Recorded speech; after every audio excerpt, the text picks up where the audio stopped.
그리고 지금은 일단 낙폭이 많이 나왔고 10시 55분을 기점으로 해서 양시장 다 살짝 하방 경직을 보이고 있는데 지금 거래가 되고 있는 미 선물 같은 경우는 플러스 1% 가까이 나오고 있는 상태거든요.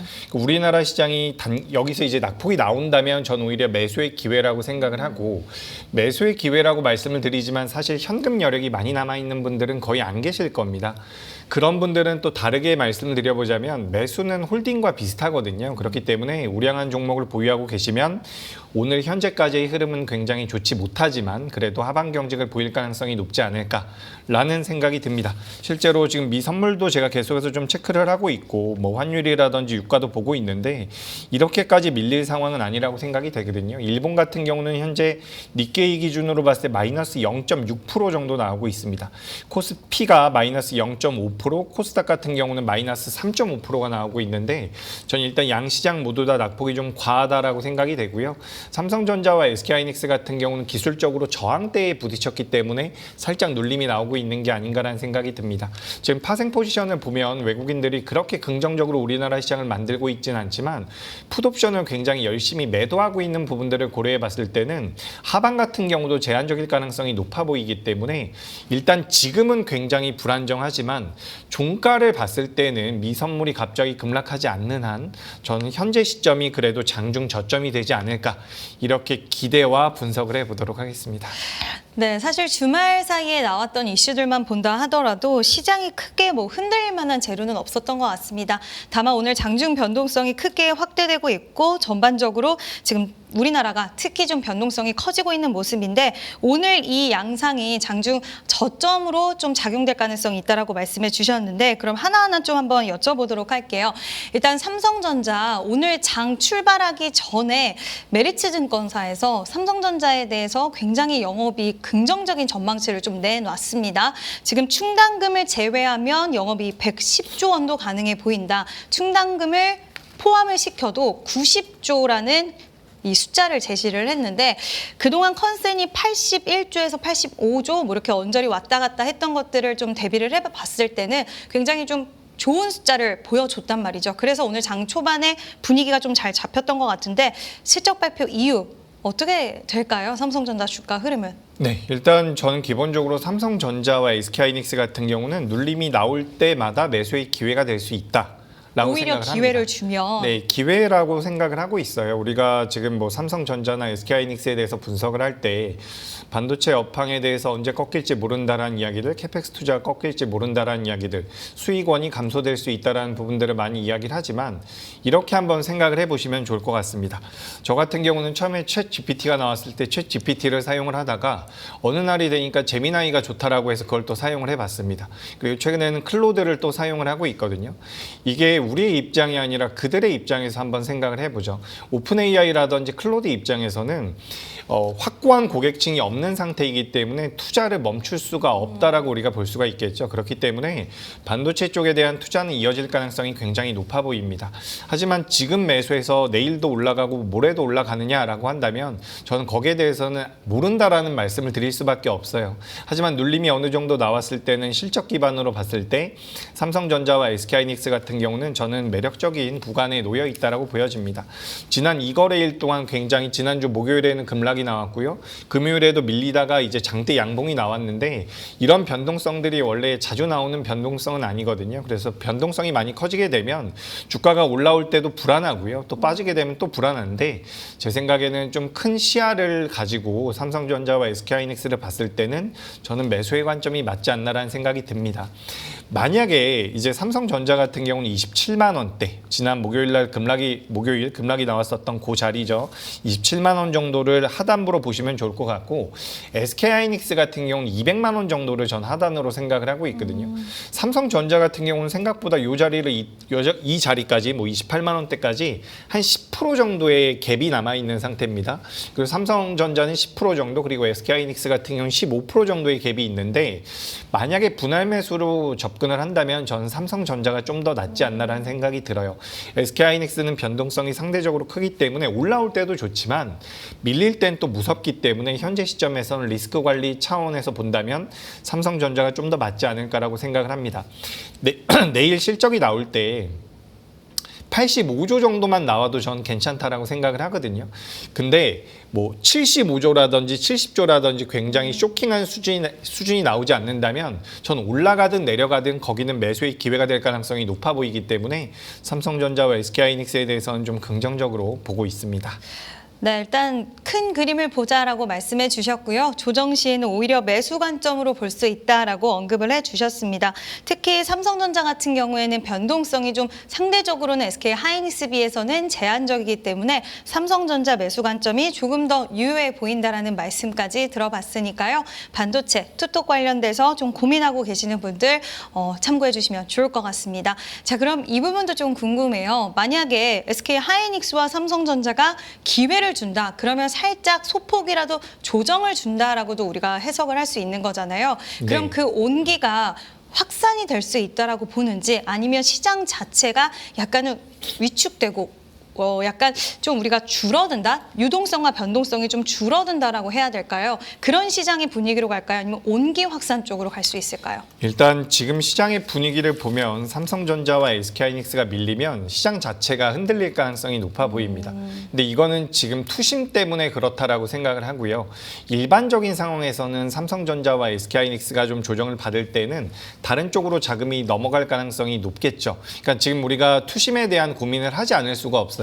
실질적으로 지금 조선업체라든지 오늘 좀 반등이 나왔었던 화장품이라든지 최근에 주가가 저점대를 좀 잡아가고 있는 엔터 쪽 같은 경우는 실적이 잘 나오고 있음에도 불구하고 주가가 많이 밀렸던 상태죠. 그러니까 삼성전자와 SK하이닉스가 눌릴 때 다른 업종들이 같이 빠질까라고 고민을 한다면 그 다른 업종들이 실적이 잘 나오고 있는데 왜 빠질까라는 고민을 할 수가 있는 겁니다. 그게 일반적으로 통상적인 시장인데 지금은 이제 삼성전자와 SK하이닉스가 워낙 강하다 보니까 투심 자체가 삼성전자, SK하이닉스에서 부러졌을 때 다른 쪽 같은 경우도 피해를 받을 가능성이 전 있어 보이거든요. 하지만 이것은 좀 단기적인 모양새로 국한될 가능성이 높아 보입니다. 제가 말씀드리고 싶은 것은 최근 시장의 변동성이 굉장히 크고요. 대형주들 같은 경우도 크게 올라갔다 크게 빠지죠. 오늘도 보시면 삼성전기가 8% 정도 하락이 나오고 있고요. LS일렉트릭 같은 경우도 7% 정도의 하락이 나오고 있는데 이게 정상적인 시장은 아니거든요. 저는 이렇게 말씀을 드리고 싶어요. 좀 덮어두시고 있으면 지금부터 2주 후에 한 달 후에는 다수의 종목군들이 올라와 있을 가능성이 높아 보이거든요. 지금 HTS를 보고 있고 삼성전자, SK하이닉스를 보고 있고 종합주가지수를 보고 있으면 너무 힘드실 것 같습니다. 네. 저는 오히려 좀 덮어두고서 본다면 삼성전자와 SK하이닉스가 어느 정도 조정을 받았을 때 다른 업종들도 투심으로 인해서 더 밀릴 수가 있겠지만 결국에 밸류 하단을 완전히 이탈하고 내려가 있는 종목들도 많거든요. 이런 기업들은 사실 지금 매수하지 않으면 지금 매수하는 게 전 맞다라고 생각을 해요. 그래서 내가 매일매일 체크를 하고 매일매일 본다면 좀 어려울 수가 있겠지만 그래도 내가 매수한 이후에 한 달 후에 열어보겠어, 두 달 후에 열어보겠어라고 한다면 전 오히려 삼성전자와 SK하이닉스가 조정을 받으면서 다른 업종들이 좀 조정을 받던 버텨주던 다른 업종에 대한 온기 확산의 가능성이 좀 더 높지 않을까라는 의견 드리겠습니다. 네, 혹시 투톱이 조정이 나온다. 그럼 당장 시장은 좀 변동성이 커질 수 있습니다. 그동안 주도에서 올라갔던 투톱이 흔들리면 당연히 투자자들의 심리 또한 좀 흔들릴 수는 있을 것 같다라고 하셨지만 시간이 좀 지나가면 온기에 대한 부분들 확산될 가능성이 있다라고 말씀해 주셨고요. 사실 우리나라 증시가 지금 굉장히 좀 극단적으로 올라갈 때도 올라가고 빠질 때도 좀 빠지고 이러다 보니까 피로도도 올라간 상황인데 가끔은 HTS에서 좀 한 발 떨어져서 사실 쉽지는 않지만 한 발 네. 떨어져서 좀 시장을 바라보는 것도 중요하다라는 이야기까지 한번 들어봤습니다. 자, 그럼 이 시각 특징주 한번 짚어보면서요. 시장 이야기 추가적으로 나눠보도록 하겠습니다.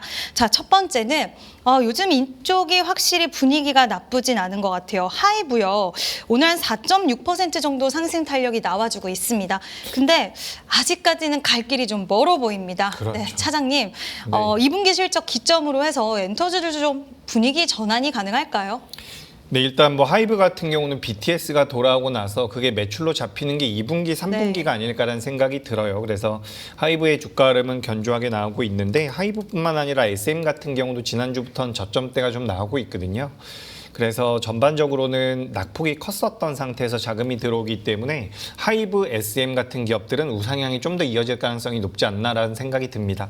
오늘 전반적으로 시장이 다시 한번 눌림이 나오거나 시초가 대비해서 전체적으로 음봉이 만들어지고 있지만 하이브와 SM 같은 경우는 전 우상향 기존이 이어질 가능성이 높아요. 앞서서 뭐 시장에 대해서도 이야기할 때 잠시 언급드렸지만 한 달 후에 두 달 후에 열어본다면 전 엔터주들은 굉장히 높은 확률로 올라와 있을 가능성이 높아 보입니다. 그래서 이 업종들이 엔터 업종이 뭐 우리나라 시장을 전반적으로 이끌어갈 만큼 규모가 크지는 않기 때문에 뭐 시장 자체를 이끌어갈 수 있는 주도 섹터가 될 것이다라고 말씀드리긴 어렵지만 이 종목군들을 보유하고 계신 분들은 저는 홀딩의 관점으로 보시는 게 맞다라는 말씀드리고 하이브 같은 경우는 지금 시가총액이 9조 가깝게 나오고 있거든요. 네. 근데 뭐 우리가 많이 이야기하고 있는 SM 같은 경우는 1조 7천억 정도입니다. 사실 양사의 시가총액 규모가 5배 이상 차이가 나고 있는 상태죠. 대장주라고 한다면 하이브를 보시는 게 맞을 것 같고 변동성 기반으로 봤을 때는 SM도 매력적인데 전체적으로 봤을 때는 오늘 이제 엔터주들이 장후반부까지 버텨준다면 추세적인 우상향의 가능성은 굉장히 높지 않나라는 생각이 들어요. 우리가 엔터주들 같은 경우는 뭐 작년, 재작년에도 주가가 많이 올라왔다가 조정을 받기 시작한 게 꽤 됐거든요. 지금 2025년도 여름 이후에 계속해서 주가가 1년 정도 조정을 받았는데 많아요. 이런 업종들이. 지금 엔터 쪽도 마찬가지고 화장품도 마찬가지고 실적 대비해서 많이 밀린 기업들은 비슷합니다. 그러니까 지금 매수해서 내가 내일 수익 보겠다라는 관점이 아니라 뭐 한 달 후에 두 달 후에 열어본다면 저는 충분히 수익이 날 수 있는 밸류 하단까지 이탈이 됐다라고 보여지거든요.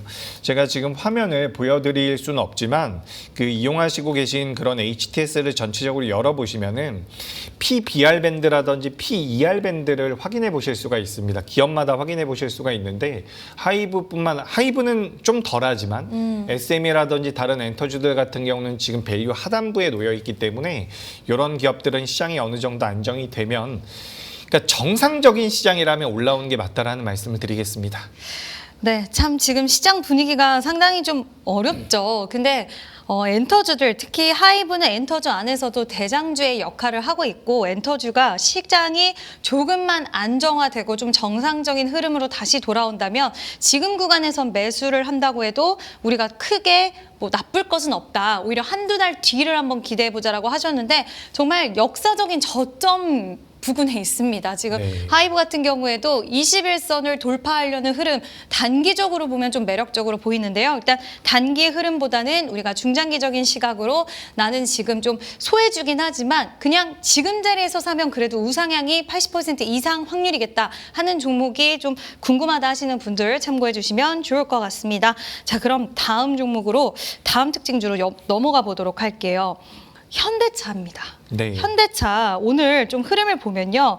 일단 여러 가지 좀 생각이 들었는데 SK 하이닉스와 삼성전자가 혹시라도 잠정 그 실적 발표 이후에 살짝 쉬어간다라고 한다면 현대차도 옛날에 3대장으로 같이 움직였던 시절이 불과 몇 달 전에 있었잖아요. 네. 그래서 그 온기를 받는 종목 중에 현대차가 좀 포함될 수 있을지 오늘 기아는 또 분위기가 나쁘지 않아요. 실적 기대감 때문인 것 같은데 현대차 어떤 특징 보고 계세요? 네, 현대차 같은 경우는 우리가 뭐 기술적으로 봤을 때, 그러니까 기술적이라는 것은 차트상의 모양새를 많이 생각을 할 수가 있는데, 우리가 이제 규모가 작은 기업들이 있습니다. 시가총액이 2천억이 되거나 3천억이 되는 기업들 같은 경우는 기술적 분석에 대한 왜곡이 굉장히 많습니다. 그렇기 때문에 저는 규모가 작은 기업들 같은 경우는 기술적으로 잘 안 봅니다. 그런데 이제 현대차 정도의 규모를 가지고 있는 기업들 같은 경우는 기술적 분석에 대한 신뢰도가 좀 더 높다라고 생각을 하거든요. 그런 관점에서 본다면 현대차 같은 경우는 지난 4월 달에 만들어냈었던 저점이 45만 원대입니다. 그때 만들어놨었던 저점과 최근에 만들어 만들어놨었던 저점대가 45만 원대에서 50만 원대를 밴드로 이렇게 잡고 있다라고 보시면 좋을 것 같거든요. 저는 개인적으로 현대차 같은 경우는 50만 원 이하로 내려왔을 때에는 매수의 관점으로 보는 게 맞지 않나라는 생각이 들어요. 그래서 오늘 같은 경우도 플러스 1% 정도 진행이 되고 있고 뭐 수급적인 부분들은 아직까지 체크가 안 되고 있지만 전반적으로 기아의 주가 흐름이 강한 것은 자동차 판매량 쪽에서 기아가 현대차보다 지금 잘하고 있다는 부분들이 좀 부각이 된 것 같습니다. 다만 이제 기본적으로 캐시카우라고 할 수 있는 자동차 판매량에 대한 부분은 현대차든 기아든 어느 정도 안정성을 가지고 가고 있는 분야이거든요. 그렇기 때문에 거기에 대한 밸류는 지금 현재 하방 경직을 보여주는 밑으로 밀리지 않는 그 하방 경직을 보여주는 명분으로 작용이 될 가능성이 높고 결국엔 주가가 올라오기 위해서는 로봇 쪽에 대한 모멘텀과 SDV라고 해서 소프트웨어 기반한 자동차 그러니까 자율주행이라고 생각을 하시면 좋거든요. 그에 대한 모멘텀이 좀 붙어줘야지만 주가의 흐름이 개선될 가능성이 높지 않을까라고 생각이 됩니다. 일단 현대차 같은 경우는 저는 개인적으로 50만 원 이하로 내려왔을 때는 매수의 관점인데 주가 자체가 조금 더 탄력을 받기 위해서는 55만 원대를 돌파를 해야 된다라고 생각을 해요. 55만 원 같은 경우는 우리가 120일 이동평균선이라고 이야기를 많이 하죠. 여기까지 올라오게 되면 매물대가 굉장히 두터울 것 같기 때문에 여기를 돌파하는지 여부를 살펴보시고 앞서 말씀드렸던 것처럼 지금 시장 자체를 좀 길게 본다면 하이브와 마찬가지입니다. 지금 하이브, 현대차뿐만 아니라 정말 많은 기업들이 비슷한 모양새를 하고 있거든요. 네. 지난 한 달 동안 주구장창 밀리다가 지난주에 반등 좀 주고 지금 다시 밀리고 있는데 네. 이런 기업들이 굉장히 많다라는 거죠. 근데 이 기업들 중에서 실적이 기반이 되는 기업들 같은 경우는 지금 매도해서 뭐 삼성전자랑 SK하이닉스로 넘어가는 것이 저는 매도 실익이 굉장히 높을 것이다라는 생각이 들진 않거든요. 그래서 우량한 기업들이나 실적이 나오는 기업들 같은 경우는 좀 버텨보자. 근데 제가 이 버텨보자라는 말씀을 드리면서도 굉장히 죄송하지만 그렇죠. 또 한 가지 꼭 말씀드리고 싶은 내용이기도 한 게 주식 투자라는 게 원래 매수하고 나서 바로 올라가고 그런 게 아니거든요. 매수하고 보유를 할 수 있고 3개월도 보유할 수 있고 6개월도 보유를 할 수 있는 것이고 실질적으로 지금 삼성전자와 SK하이닉스를 보유해서 정말 큰 수익을 내는 분들은 최소 6개월 이상은 보유하신 분들입니다. 그러니까 우리가 지금 시장이 너무 빠르게 변화하고 있고 그에 따라서 변동성도 커지고 있기 때문에 굉장히 좀 예민하게 시장에 대해서 대응을 하고 접근을 할 수가 있는데 현대차 같이 실적이 나오는 기업들 지금 밸류 하단을 한참 이탈해 있는 뭐 하이브 같은 기업들 하이브보다는 현대차가 어떻게 보면 밸류가 더 많이 받아야지 정상이라고 보여집니다. 이런 기업들 같은 경우는 좀 보유하실 필요가 있겠다는 말씀 드리고 기본적으로 이제 현대차 같은 경우는 지금 자동차 업체 완성차 기업으로서 봤을 때는 밸류 자체가 저평가라고 볼 수는 없어요. 근데 지금 BYD 같은 경우는 PER 기준으로 봤을 때 18배 정도가 나오고 있거든요. 그렇다면 로봇 밸류를 반드시 받아야 된다는 거죠. 로봇 밸류를 언제쯤 어느 정도 시기에 받아갈 수 있는지에 대한 고민이 좀 필요하고 저는 시장 자체가 제가 말씀드리는 시장이라는 것은 삼성전자, SK하이닉스뿐만 아니라 글로벌 시장 자체가 무너진다라는 것을 가정하는 겁니다. 글로벌 시장이 이런 식으로 무너지지 않는다면 뭐 삼성전자와 SK하이닉스가 어느 정도 조정을 받는다라고 해도 현대차 같은 경우는 하방 경직을 보일 가능성이 높지 않을까라는 의견 드리겠습니다. 네, 일단 현대차는 하방 경직을 보일 가능성이 있다라고 말씀해 주셨고요. 일단 55만 원이 돌파가 되면 굉장히 좀 저항을 강하게 돌파를 하는 부분이기 때문에 추세에 대한 전환이 좀 더 확실해질 수 있다라고 언급을 해 주셨습니다. 일단 현대차를 보니까요, 차장님, 최근에 외국인들이 한 2주 연속 계속 매도를 하다가 지난주 목요일, 금요일, 오늘 막판까지는 봐야겠지만 지금 매수를 좀 진행을 해주고 있거든요. 그래서 네. 외국인 그리고 기관도 똑같이 움직입니다. 외국인과 기관의 수급이 동시에 좀 들어오고 있는데 외국인의 수급의 방향성을 보는 것도 현대차한테는 좀 중요한 포인트일까요? 그렇죠. 외국인들의 수급도 중요하다라고 생각이 되고요. 그리고 최근에는 기관 수급도 굉장히 중요합니다. 그 기관 수급 안에는 금융투자를 통한 개인 투자자분들의 ETF 매수 물량도 들어오는데 기본적으로 과거에는 외국인들의 수급이 가장 중요했다라고 본다면 최근에는 기관에 속해져 있는 ETF 자금의 수급도 저는 굉장히 중요해 보이거든요. 그래서 일단 고객 예탁금 기준으로 봤을 때 지금 120조를 하향하고 있는 상태이기 때문에 어떻게 보면 시장에 대한 유동성이 예전만 못하다라는 분석도 있지만 저는 가장 중요하게 생각하는 것은 투심이라고 보여지거든요. 지금 우리나라 시장에서 주식 투자를 하고 있는 분들 대다수가 삼성전자와 SK하이닉스 아니면 안 된다라는 관점이 굉장히 강하기 때문에 기관 수급이 들어와 준다라는 것은 그런 부분들이 좀 완화된다라는 의미겠죠. 그래서 기관 수급이 들어온다면 현대차는 추가적인 상승 가능성이 높아 보이고 재상승 가능성이 높아 보이고 다만 이제 외국인들 같은 경우도 중요하죠. 당연히 중요한데 사실 뭐 지난 몇 달 동안 외국인들의 수급이 전혀 들어오지 못했었던 삼성전자와 SK하이닉스 같은 경우는 올라왔죠. 그렇기 때문에 어떻게 보면 외국인들이 들어오면 굉장히 좋고 과거에는 그래 왔지만 지금 당장에는 기관 수급 혹은 ETF 수급이 더 중요하지 않을까라는 의견 드리겠습니다. 네, 기관 수급과 ETF 관련된 수급이 이제 연동이 되는 부분들 우리는 한번 잘 지켜봐야 될 것 같습니다. 현대차 같은 경우에는 아까도 말씀해 주셨지만 50만 원 밑에서는 그래도 매력적이다. 지금 49만 8천 원의 주가 흐름이 나와주고 있고요. 다만 55만 원이 돌파가 돼야지 좀 더 시원한 시세가 보여질 가능성이 있다라고 해주셨으니까요. 나는 현대차 한번 담아볼까 하시는 분들 대응에 대해서 한번 고민해 보시면 좋을 것 같습니다. 자, 그러면 다음 특징주도 한번 살펴봐 보도록 할게요. 하나시스템입니다.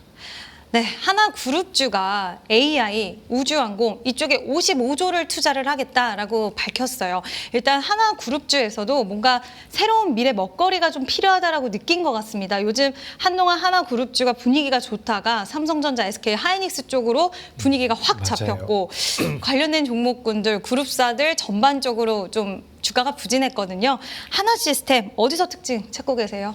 한화시스템 같은 경우는 한화그룹주가 지금 진행하고 있는 모든 그런 일련의 과정에서 완벽한 수혜를 받을 수 있는 기업이 아닐까라는 생각이 들어요. 그렇죠. 모든 기업들을 아우를 수 있는 소프트웨어적인 메리트를 가지고 있는 기업이라고 보시면 좋을 것 같거든요. 한화 에어로스페이스뿐만 아니라 한화오션에 대한 모멘텀들, 뭐 방산, 군함 쪽에 대한 모멘텀들도 받아갈 수 있는 기업이기 때문에 한화시스템 같은 경우는 이 수직 계열화를 통한 가장 큰 수혜를 받을 수 있는 기업이지 않을까라고 생각을 하고 있습니다. 다만 지금 당장에는 수익이 잘 나오고 있는 상태이긴 하지만 영업이익과 시가총액을 고려해 본다면 실적은 더 잘 나와야 된다라고 생각이 되거든요. 지금 뭐 시가총액이 14조 정도 나오고 있는데 영업이익이 1,000억 정도 나오고 있는 상태이기 때문에 엄청나게 저평가되어 있다라고 보긴 어렵습니다.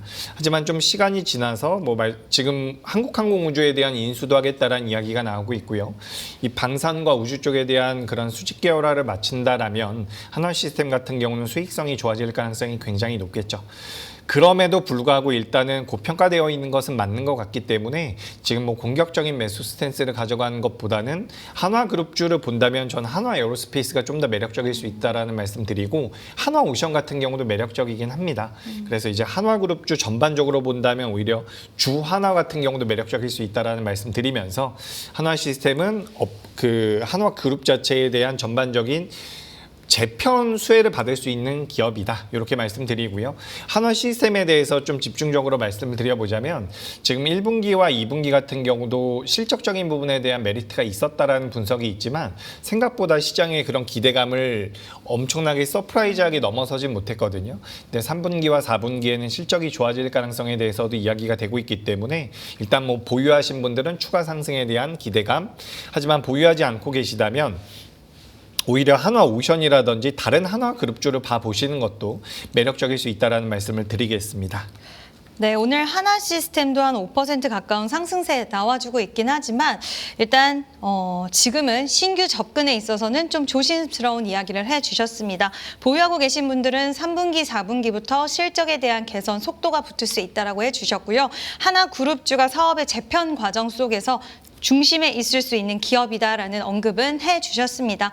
주가를 보니까요, 정말 고점 대비해서 굉장히 많이 빠졌더라고요. 그래서 지금은 보유하고 계신 분들은 어쨌든 여러 가지 이제 앞으로 사업에 대한 이야기 나올 때일수록 하나시스템이 같이 영위할 수 있는 그런 수혜적인 측면은 있으니까 한번 기다려보자라고 언급을 들어봤습니다. 자, 그럼 오늘 같은 시장에서 이재규 차장님은 어떤 종목을 유망하게 보시는지 좀 궁금해요. 그 부분 한번 이야기해 볼게요. 셀트리온입니다. 네, 셀트리온인데 일단 셀트리온을 지금 긍정적으로 보시는 이유가 결국 실적 관련된 모멘텀이신지 무슨 이유로 지금 이 구간에서 유망하게 보시는지 궁금합니다. 네, 일단 뭐 실적에 대한 것도 굉장히 좋은 기업이죠. 시가총액이 40조 정도 나오고 있는 상황인데 영업이익 같은 경우는 지금 1조가 좀 넘어가는 상태거든요. 제약바이오 기업으로서는 굉장히 매력적인 수치라고 생각을 하고 있습니다. 그리고 추가적으로 셀트리온 같은 경우는 우리가 바이오 시밀러 기업이라고 많이 알려져 있죠. 근데 올해 같은 경우는 이제 CDMO 쪽에 대한 모멘텀들도 실제 매출로 이어지고 있는 분야이기 때문에 셀트리온 같은 경우는 두 가지로 보시면 좋을 것 같습니다. 바이오시밀러 쪽에서 고수익성이 나올 수 있는 바이오시밀러가 판매되기 시작을 했고 거기에 대한 점유율이 올라간다라면 같은 물량을 판매한다라고 하더라도 고수익성 물량들이 더 나가기 때문에 제품 믹스가 좋아진다라는 거죠. 그래서 수익성이 굉장히 좋아진다라는 것, 추가적으로 CMO 쪽에 대한 매출이 신규로 많이 잡힐 수가 있다라는 것. 그리고 우리가 뭐 제약 바이오 기업들 이야기할 때마다 많이 하는 이야기가 실적이 안 나온다라는 부분인데 지금 셀트리온 같은 경우는 영업이익률 같은 경우도 30%에 육박을 하는 굉장히 돈을 안정적으로 잘 벌고 있는 기업입니다. 지난주 같은 경우도 우리가 바이오테크 기업이라고 하는 기업들의 주가 흐름이 금요일 날에는 별로 안 좋았는데 당시에도 삼성바이오로직스와 셀트리온과 한미약품 같은 경우는 굉장히 좋은 모습이 나왔거든요. 그러니까 전통적인 제약사에 가까운 기업으로 본다면 셀트리온 같은 경우도 지금 굉장히 매력적인 위치에 놓여 있다라는 말씀을 드리고 싶고 제가 이게 참 차트를 보여드리면 이해하시기가 편할 텐데 오늘 셀트리온이 4% 정도 하락이 나오고 있거든요. 네. 근데 오늘 종합주가지수를 기준으로 본다면 코스피는 아니지만 코스피에 상장되어 있는 코스피 중형주의 종합주가지수 ETF를 보시면 ETF라든지 인덱스를 보시면 지금 거의 다 전 저점 수준까지 내려와 있는 상태거든요. 네. 코스닥 같은 경우는 뭐 다들 알고 계시겠지만 지금 전 저점 부근까지 내려와 있는 상태입니다. 무슨 이야기냐면 초대형주를 빼고는 대체적으로 전 저점대에서 거래가 되고 있다는 건데 셀트리온 같은 경우는 전 저점과 비교해 봤을 땐 주가가 올라와 있다는 거죠. 지금 6월 24일 날 저점을 만들어내고서 저점대를 계속해서 올리고 있는 상태이기 때문에 삼성전자와 SK하이닉스 그리고 종합주가지수인 코스피보다는 약세를 보이고 있지만 다른 업종들이나 다른 기업들에 비해서는 안정적인 모습이 만들어지고 있다는 거죠. 그런 관점에서 본다면 전 셀트리온 같은 경우는 눈여겨보실 필요가 있지 않을까 이렇게 의견 드리도록 하겠습니다. 네, 일단 사실 오늘도 조정을 받고 있습니다만 시장 대비해서는 그래도 좀 방어적인 흐름이 나와주고 있고 시장 대비해서 낙폭이 과하다라고 이야기는 좀 어렵다라고 말씀해 주셨습니다. 일단 실적 모멘텀이 있는 회사이고 뭐 자사주 매입이라던가 굉장히 좀 적극적인 주주 환원 쪽의 움직임도 보이는 기업이기 때문에 긍정적으로 보고 계시는 것 같고요. 오늘 일단 5일선을 이탈하진 않습니다. 정말 많은 종목들이 지금 뭐 차트라고 해야 될까요? 차트를 보면 거의 다 역배열의 진짜 힘든 구간을 겪고 있는데 셀트리온 일단 오늘 굉장히 4% 하락은 나오지만 5일선에 대한 지지는 나와요. 그럼 신규 접근에 있어서도 우리는 좀 긍정 시각 열어줄 수 있을까요? 네, 뭐 저는 셀트리온 한번 고민해 보셔도 좋을 것 같습니다. 긍정적으로 고민해 보셔도 좋을 것 같은 게 뭐 지금 한 달, 두 달 앞으로 몇 달 정도 보유를 한다라는 관점으로 본다면 셀트리온이 그렇게 주가가 추가적으로 빠질 것 같지는 않거든요. 개인적으로. 저는 좀 매력적이라는 말씀 드리고 최근에 우리나라 시장이 어쨌든 삼성전자와 SK하이닉스의 엄청난 실적 기반으로 해서 이 주가 랠리 때문에 다른 업종들의 주가 흐름이 굉장히 안 좋죠. 근데 지금 미국 같은 경우도 뭐 이 라부라고 합니다. 라부라고 하는 제약바이오 3배짜리, 네. 3배짜리 ETF가 있는데 뭐 3배짜리에 초점을 두시면 안 되고요.